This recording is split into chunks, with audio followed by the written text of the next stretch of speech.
So magandang araw po sa inyo. Muli, ako po si Brother Jings. Kuya John Domingo. Okay, magandang umaga uli sa bawat isa sa atin at napakaganda po ng ating tinatalakay.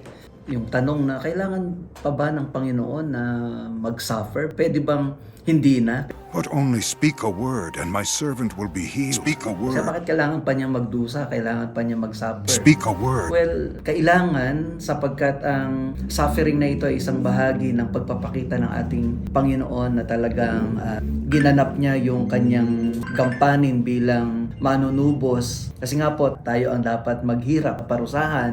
At yung parusa na yon ay inako ng ating Panginoon. Kaya sabi sa aklat ng Isaiah chapter 53 na meron parusa na dapat tayo ang tumanggap, pahirapan. Pero dahil kung inako niya yung parusa, ay dapat kasama yung parusa na yon na ipataw sa kanya dahil yun ang requirement nung kasalanan. Kaya hindi pwedeng iwasan yon. At ipinapakita din dito ng Panginoon sa atin na bilang nagkatawang tao, ginawa niya ito bilang pagsunod doon sa kalooban ng Ama na siyang nagsugo sa kanya. Actually, ang sabi ng Hebreo chapter 5 verse 7, nung namuhay ang ating Panginoong Hesus dito, ay dumaan siya ng mga ganong pasakit, ng ganong hirap, at lahat ng ito ay tiniis niya bilang bahagi ng kanyang pagsunod sa kalooban ng ating Ama. Kaya bahagi ng pagkatawag ng ating Panginoong Hesus yung paghihirap na dadanasin niya bilang penalty ng kasalanan ng lahat ng tao. Kaya nung ang Panginoon ay nandun na din sa huling bahagi ng kanyang buhay sa Gethsemane, kung siya tatanungin, ayaw niya eh.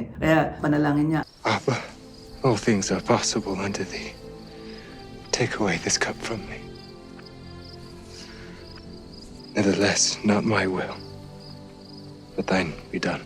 ngunit hindi ang kalooban ko, kundi ang kalooban mo ang maganap. So, ang maliwanag na ipinapakita dito sa atin ng Panginoon is kasama doon sa pagsugo ng Diyos sa Kanya ay yung pagganap niya ng buong pagsunod doon sa kalooban ng ating Ama na batahin niya ang lahat ng hirap bilang consequence, penalty ng kasalanan ng tao. At ang ultimate na kabuuan ng parusa ng kasalanan ay yung mismong kamatayan niya doon sa krus ng Kalbaryo. Kaya importante itong pagbabata ng hirap para sa kasalanan sapagkat ito yung pagpapatunay na talagang willingly, kusang loob na binigay ng ating Panginoon ng kanyang buhay para tubusin ang kasalanan natin at kasama doon sa willingness na yon na batahin lahat ng hirap. Pagpapatunay na kusang loob niya na ibinigay ang kanyang sarili para matubos tayo sa ating mga kasalanan. At ang ultimatum nito ay yung death on the cross. Kaya hindi po maaaring alisin itong paghihirap na ito. Kasama ito doon sa pagsunod ng ating Panginoong Hesus. Dahil ito ang katubusan sa penalty ng ating kasalanan. Sabi niya sa unang Timoteo chapter 2 verse 4, ano sabi? For this is good and acceptable in the sight of God our Savior, who desires all men to be saved and to come to the knowledge of the truth. Ito ang nakalulugod sa Diyos. Sabi niya, una, na ang tao ay maligtas at pangalawa, makaalam ng katotohanan. Na kung titingnan natin yung sequence na yon, yung kaligtasan, ang nais ng Diyos ay una maligtas ang tao. Para bang sa isang tao na nalulunod sa ilog o kaya sa dagat, hindi mo kailangan lecturean ang tao na sabihin mo, para ibigay mo sa kanya yung katotohanan. Hindi, sa oras na yon na kailangan niya ay Savior. Kaya ang ibibigay mo agad sa kanya ay salbabida para maligtas siya. Ngayon, pag naligtas mo na siya, at saka mo siya ngayon tuturuan ng mga bagay na kailangan niyang malaman, kung kailangan niya matutong lumangoy, para later on uli, pag napunta na siya doon sa ilog, sa dagat o sa tubig, alam niya na ang kanyang gagawin. So, the same thing sa plano ng Diyos sa tao. Dapat makita natin, ano ba ang unang pangangailangan ng tao? Savior. Kaya ipinadala ang Messiah. Pero minsan di yan nakikita ng tao kasi ang alam niya, siya ay mabuting tao. Pero hindi niya alam na ang tunay niyang kalagayan, he is lost because of sin. Kaya nga ipinadala ang Savior. Kaya kailangan ma-realize muna ng tao kung ano ba ang talagang tunay niyang kalagayan. Kaya naparito ang tagapagligtas at ang tagapagligtas ay kapag nakilala na natin siya, nag-iwan siya sa atin ng mga aral na kailangan naman nating lakaran upang ang buhay natin ay maging kalugod-lugod sa Diyos. Kaya yun po yung sequence. Una muna ay ang kaligtasan natin at kasunod ay makaalam tayo ng katotohanan na sa pamamagitan ng salita din ng Diyos. Kaya binigay niya ang kanyang salita, ang Biblia, para yun ang maging pamantayan natin ng buhay ng pagsunod sa ating Panginoon. Bakit ba ninais ng Diyos na gamitin ng mga propeta upang ipahayag ang pagdating ng ating Panginoong Hesus, ng Messiah? Actually po, ang salitang Messiah, ito po ay Hebrew word na ang literal na meaning ay Savior or Deliverer. Sa English, direct na translation ay anointed. Sa Griego, ginamit nila diyan ay Christ. Kaya tinatawag nila na ang ating Panginoon ay Jesus Christ. So Jesus is the anointed, the Messiah na ipinangako ng Diyos na darating. Now, ano ang purpose? Bakit kailangan ang Messiah? Bakit kailangan na pumarito ang ating Panginoong Jesus? Dahil nga doon sa katotohanan na ang meaning ng Messiah ay Savior, very particular na ang unang-unang purpose kung bakit po naparito ang ating Panginoong Jesus ay upang iligtas ang buong mundo sa kasalanan, sapagkat alam naman natin na sabi nga po ng Hebreo chapter 9 verse 22, without the shedding of the blood ay walang kabayaran sa kasalanan. Kaya nung lumang tipan, makikita po natin na yung kautusan, ito yung ginagawa nila na shadow ng gagawin ng ating Panginoong Jesus.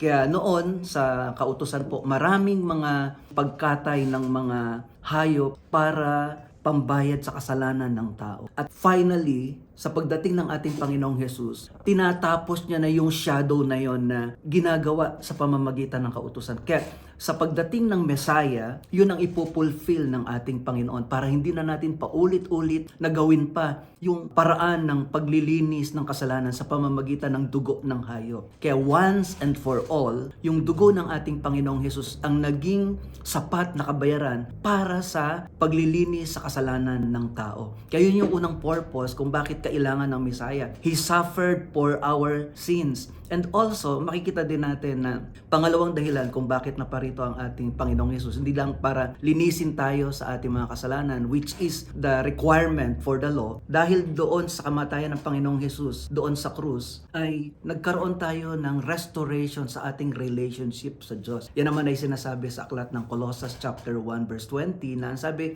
inibig ng Diyos na ang sandaigdigan ay makipagkasundo sa Diyos.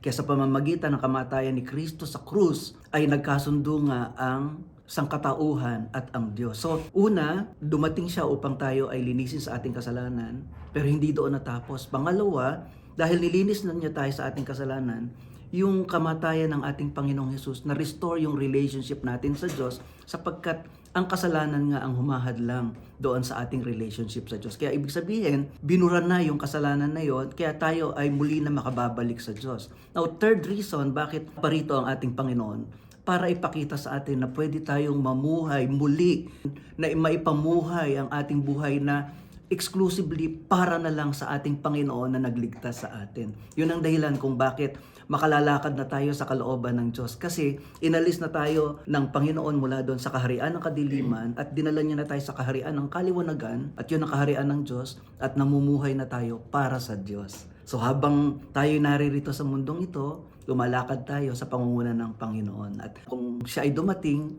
at tayo po ay kanyang titipunin, lahat ng mga nananalig sa kanya, muli niyang isasama sa kanyang kaharian dahil tayo ay sumunod sa kanyang kalooban habang nabubuhay tayo dito sa lupa. Now, sabi nga ng banal na kasulatan, ang Panginoon ay namatay para sa ating kasalanan. Siya ay muling nabuhay after 3 days.